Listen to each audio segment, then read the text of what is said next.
Merci d'être aussi nombreux pour ce nouveau café de la data. Donc, c'est le 24e et c'est le premier de la saison.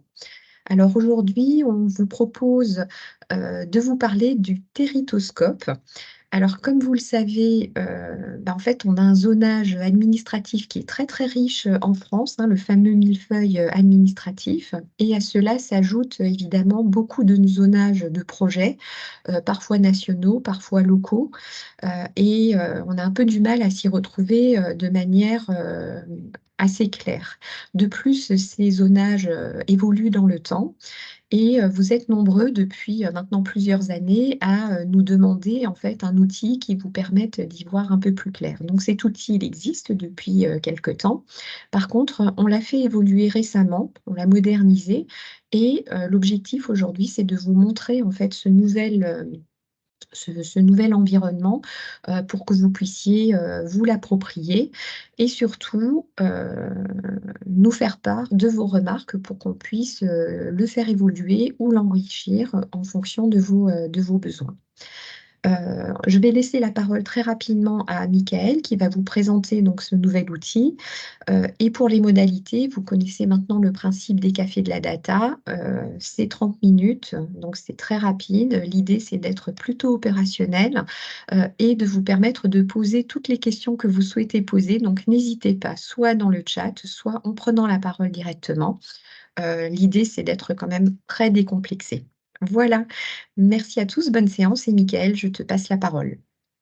Bonjour, hein, comme disait Marie-Christine, ce qu'on voulait partager avec vous aujourd'hui, c'est l'évolution qu'on vient de réaliser sur le site Connaissance des territoires. En fait, le site Coter, Connaissance des territoires, va évoluer profondément dans les prochains mois, mais en fait, on a fait une première évolution sur la zone consacrée à la présentation des indicateurs. Donc, on retrouve en fait le site Coter que vous connaissez et on va aller sur la partie territoire. Et donc là, c'est le térithoscope. Donc on a voulu lui donner un coup de jeune. Et là, vous remarquez qu'en fait, aujourd'hui, cette présentation d'indicateurs est hébergée sur Data Grand Est, donc la plateforme Data Grand Est. Donc pour nous, l'intérêt d'avoir le térithoscope sur la plateforme Data Grand Est, c'est d'intérêt multiple. Donc ça va permettre de partager ces informations avec les territoires, avec le grand public, car maintenant c'est accessible depuis l'extérieur, même pour les gens qui ne sont pas sur le réseau de la région. Et cela va aussi permettre de vous faire découvrir Data Grand Est. Donc un focus rapide sur Data Grand Est, hein. Qu'est-ce que c'est que Data Grand Est, hein? Data Grand Est, c'est un réseau d'acteurs basé sur une convention cadre entre l'État et la région, euh, basé sur une charte partenariale d'adhésion et des conventions de cofinancement. On a 87 adhérents aujourd'hui et plus de 500 organismes qui y participent. Donc Data Grand Est, c'est 4 axes stratégiques, hein. Un axe de pilotage, un axe de partage, un axe de production et un axe de valorisation. Donc pour regarder de plus près, en fait, je vous enverrai la vidéo, le lien vers la vidéo de Data Grand Est, hein, si vous êtes intéressé. Et donc pour revenir au térithoscope, en fait, on va retrouver tous les niveaux administratifs et de projets euh, présents dans cette interface. Et donc là, par exemple, si on prend une commune au hasard, en fait, on va retrouver une présentation un peu différente, hein, avec la fiche INSEE, la carte de la commune, avec ici une carte rapide de la commune, une petite visualisation de l'évolution de la population. Ensuite, en dessous, on va retrouver les grands indicateurs, puis les zonages administratifs et de projet,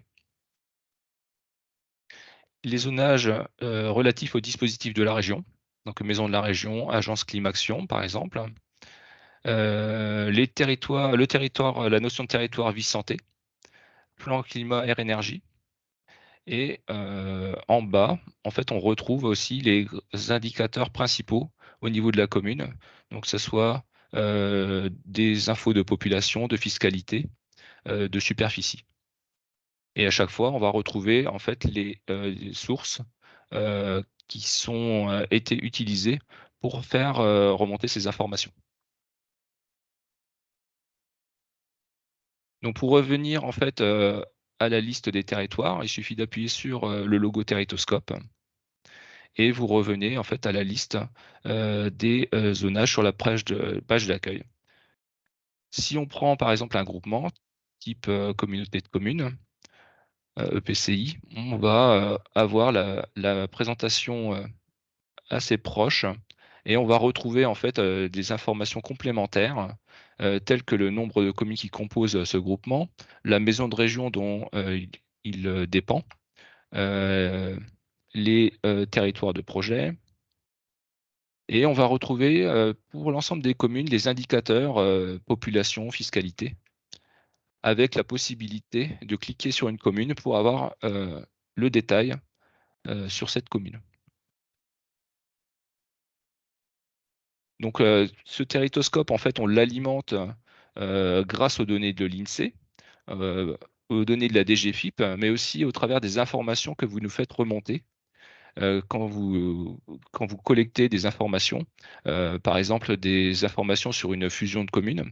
Eh bien, si vous nous la faites remonter, et on pourra ensuite la vérifier et l'intégrer en fait, dans, cette, source d'information.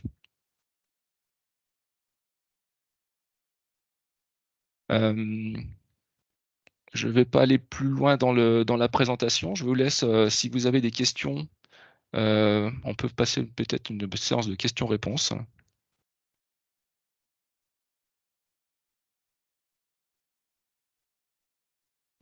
Angélique, oui?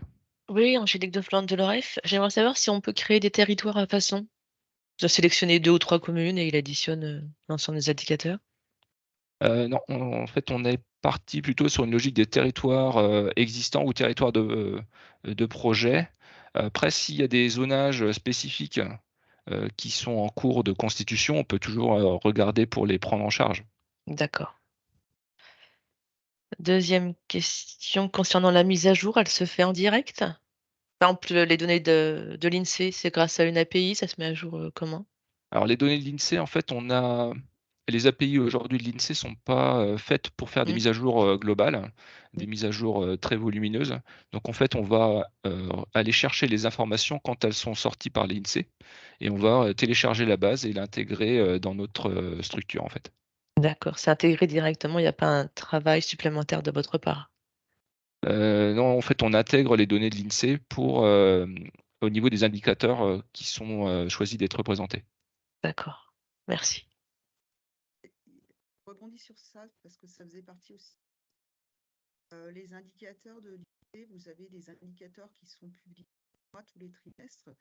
Si je comprends le schéma, vous allez les chercher sur l'INSEE, vous l'intégrez en fait dans le territorscope et je suppose que vous précisez après la fraîcheur des données, c'est-à-dire des données à telle date. Oui, alors on vous a assez mal entendu, mais juste pour, Oui, si c'est j'ai des bien soucis compris la de question, connexion. si j'ai bien compris la question, c'est la, notre mode d'intégration de données et l'indication sur le millésime de l'INSEE, c'est ça? Oui, c'est ça, parce que je disais, l'INSEE me donne des informations au mois, au trimestre.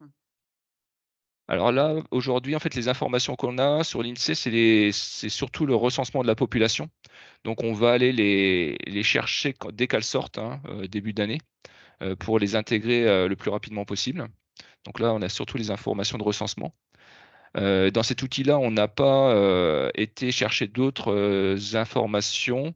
On on a, les situations fiscales, hein, ça c'est la DGFiP, hein, ça c'est des choses qui sortent, en cours d'année et qu'on publie après au 1er janvier, pour, qu'on ait des facilités, d'accès et qu'on ne mélange pas en fait, les millésimes. Parce que c'est des zonages qui sont utilisés, enfin des informations qui sont utilisées pour les dispositifs. Et donc à chaque fois, en fait, on précise dans les sources de quelle année, en fait, on a, la référence. Et ma deuxième question, je n'ai pas très bien compris la signification de territoire de projet. Alors en fait, pour nous, on distingue 2 types de territoires. On a les zonages administratifs, hein, tels que, le canton, l'arrondissement, le PCI. Mais en fait, on considère par exemple qu'un PETR, c'est un zonage de projet, parce qu'il n'est pas forcément un zonage administratif.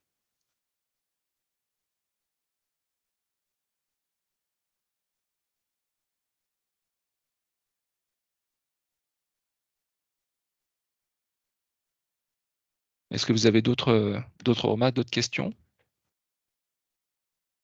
Bonjour, Valérie Violette, pardon. Je pensais Bonjour. que je laisse Lydie répondre, enfin poser Ah sa non, mais question. il y a pas de souci. D'accord. J'avais juste une question purement pratique. Bah, du coup, je vais prendre la main. On peut avoir besoin effectivement d'extraire des données. Je pensais à la carte. Hormis la capture d'écran, il n'y a pas d'autre moyen de pouvoir récupérer effectivement la carte pour l'intégrer dans une illustration, un document, un support quelconque. Alors on a cette, carte-là et on a ici voir la carte de la commune au niveau du groupement et là, en fait, on a une autre application qui sort, qui permet, en fait, de visualiser la carte et qui permet aussi d'exporter un fichier PDF. On peut, après reprendre, dans une présentation. Donc c'est un fichier PDF qui est charté avec le logo de la région, avec un titre et une légende. Très bien, je vais tester. Merci, D'accord. Michael. Oui, Oui, du coup, je voulais Valérie? poser la question, je ne sais pas si c'est une question appropriée, mais en fait, vous avez dit que, les données étaient accessibles à l'extérieur de la région Mmh. et par curiosité, je voulais savoir un peu les typologies de structures ou d'établissements, qui utilisaient ce genre de données? Alors en fait, oui, le choix de publier ça sur Data Grand Est, en fait, hein, c'est, de donner à notre réseau d'acteurs de la donnée, sur le territoire, l'accès à cette information. Donc ça peut aider, par exemple des EPCI à, connaître, notamment leur positionnement, sur certains dispositifs, hein, situation fiscale, hein, qui peut leur amener des informations pour constituer leur dossier, par exemple. Hem, c'est plutôt dans ce sens-là, en fait, qu'on a voulu, ouvrir, l'information vers l'extérieur. Et c'est à ce à quoi je pensais et du coup, je voulais savoir, est-ce qu'ils avaient connaissance, en fait, de l'outil? Alors ça en fait, on vient de l'ouvrir, hein, il y a une semaine et en fait, on compte sur vous aussi pour relayer l'information auprès de vos partenaires, des territoires avec qui vous travaillez, pour leur indiquer que ça existe. Alors nous, on va faire le travail au niveau de Data Grand Est, hein, de présenter en fait, cette fonctionnalité aujourd'hui. Mais on compte aussi sur vous pour relayer, au plus près. Parce qu'en fait, vous dites qu'anciennement c'était Cotter, donc Cotter, ça devait être connu aussi, c'est juste Alors un Codetaire, rem c'était juste interne à la région en fait, hein, ah, c'était interne à la ouais, région, voilà. pardon. Mmh. D'accord, je connaissais pas.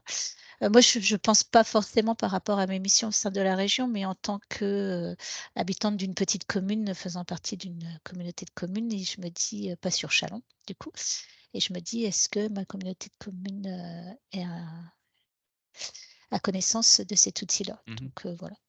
Mmh.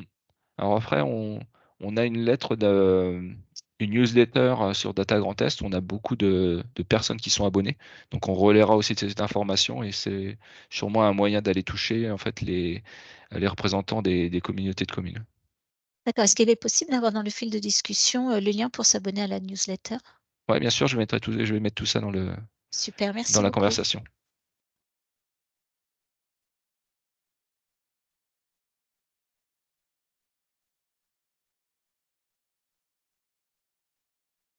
Est-ce qu'il y a des questions ou peut-être des territoires sur lesquels vous souhaitez qu'on fasse l'exercice, pour vous permettre de voir un peu, le résultat?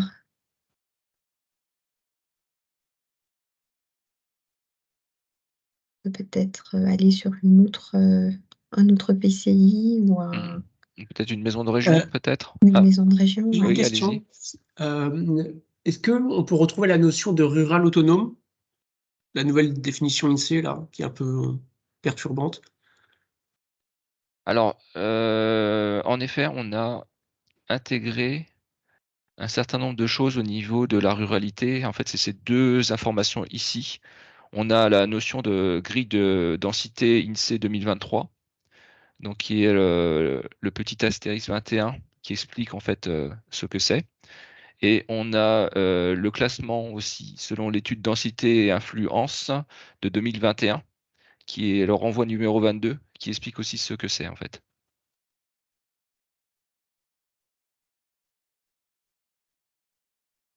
Donc on a ces deux informations.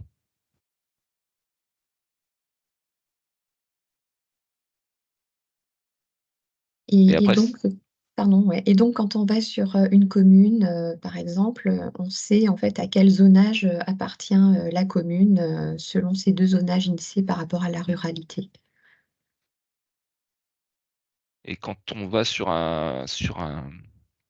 par exemple un pays, en fait, on va retrouver dans la liste des communes aussi cette information pour chaque commune en fait, hein, à ce niveau-là.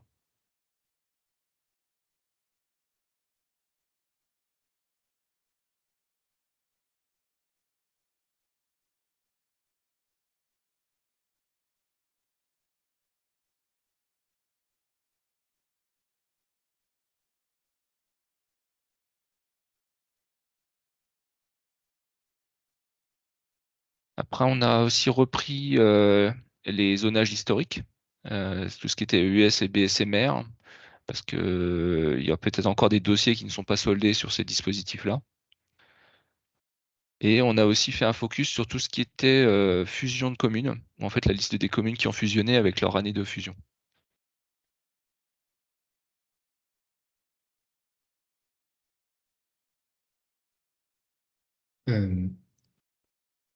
Euh, bonjour, merci beaucoup Bonjour. pour cette présentation. Je voulais bien juste savoir comment utiliser ce fichier, parce que moi je suis au service inventaire du patrimoine et on est assez interrogé par justement le changement rapide des communes. Et donc je me demandais comment on pouvait accéder à ce fichier des communes fusionnées, est-ce qu'il y a de visualisation, enfin je suis assez intéressé par cet aspect. Alors on n'a pas, en fait, on retrouve en fait pour chaque commune un peu son historique, hein. Si on va sur une commune, on va retrouver euh, comment elle a évolué en fait. Après, on n'a pas directement une liste des communes fusionnées. Par exemple, ici, on n'a pas, enfin, on retrouve en fait l'évolution de la commune. Hop,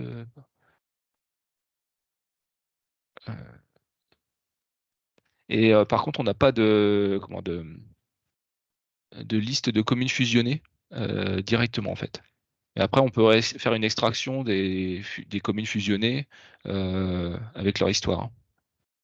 D'accord. Et juste, j'ai pas très bien compris quel était le champ où on voyait cet historique, comme ça défile un peu vite Ouais. peut-être. C'est moi qui n'ai pas bien vu. Je sais si on faut en trouver. Je sais que Bourmont, par exemple, est une commune fusionnée. En fait, quand on est sur un groupement de communes, en fait, on a la liste des communes fusionnées du groupement, en fait. Donc là, je suis sur la maison de région de Châlons. Ah, ok. Et là, je retrouve en fait les différentes communes fusionnées, par exemple. D'accord. C'est commune. Ok. Et du coup, on ne peut voir sur la carte le périmètre que de la nouvelle commune. Oui. D'accord.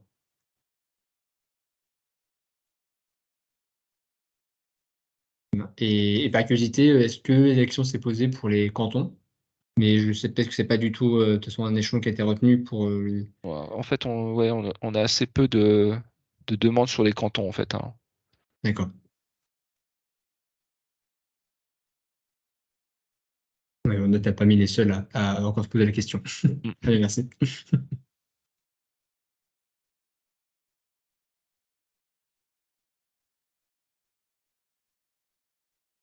Du coup, je veux bien reposer une question parce que je viens d'aller justement sur Data Grand Est. C'est simplement savoir la différence entre les données accessibles à tous et le fait d'être connecté, d'avoir un compte, c'est quoi le plus? Alors en fait, la notion de connexion, c'est pour les acteurs du territoire quand ils veulent, c'est des fonctionnalités où ils peuvent déposer leurs données en fait. D'accord. Oui, quand on n'est que dans la consultation, c'est pas la peine d'avoir un Oui, compte tout à connecté. fait, oui. Très bien, merci.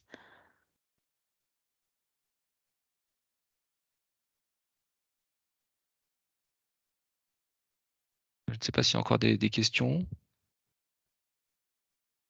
Alors, il y a une question. Pour les PETR, est-il possible d'ajouter la typologie de structure, syndicat mixte, PETR, association de pays? De même, les EPCI anciens pays peuvent-ils être indiqués?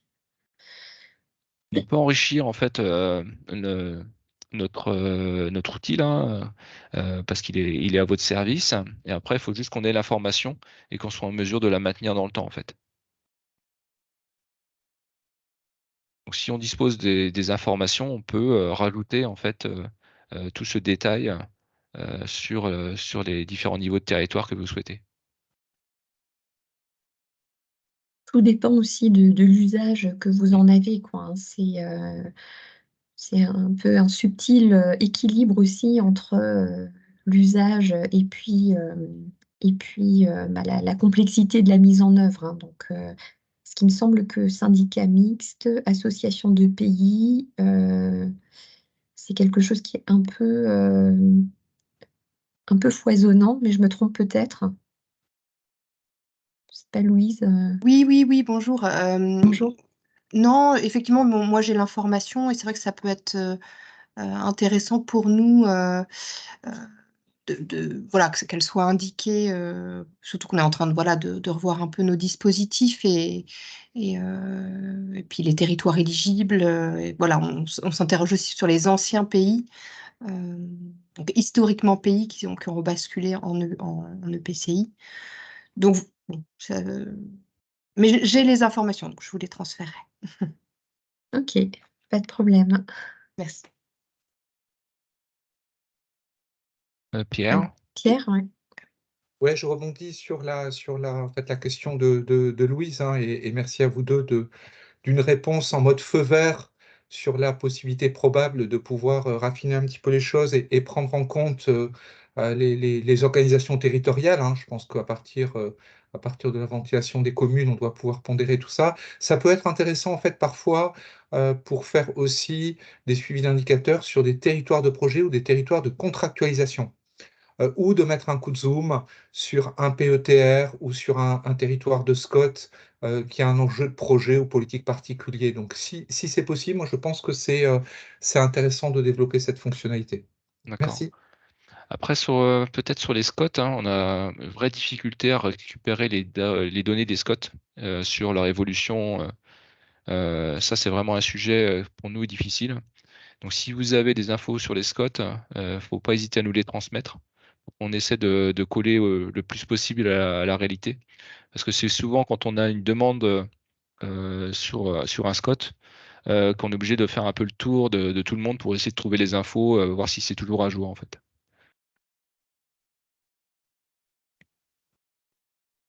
Oui, bah ça, du coup, moi, je peux voir au sein de mon service, puisque du coup, on gère le SRADET et la planification, donc on doit avoir des éléments. D'accord.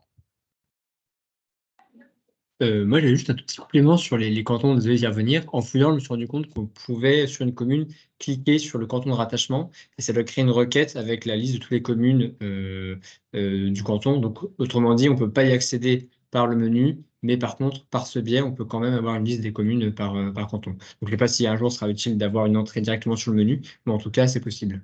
D'accord. Il y a encore une question de Laurent.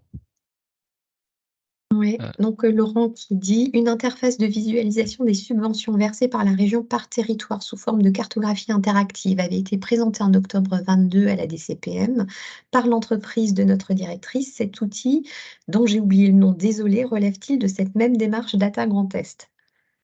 Donc là, pour le coup, non. Non.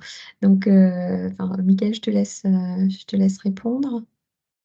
Donc la présentation en fait des subventions versées par la région sur les territoires, c'est plutôt quelque chose qui reste en interne et qui est présenté sous la forme d'outils à travers ClickSense en fait.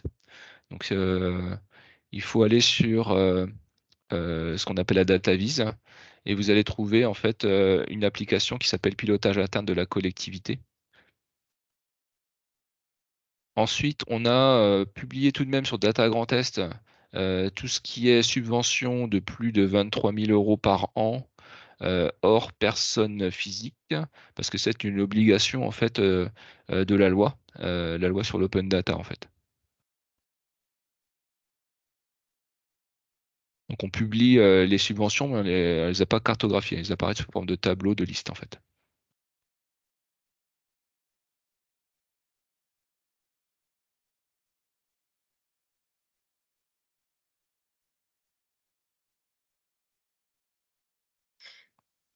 Alors, est-ce qu'il y a d'autres questions? N'hésitez pas.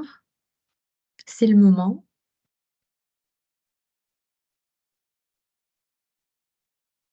S'il n'y a pas d'autres questions,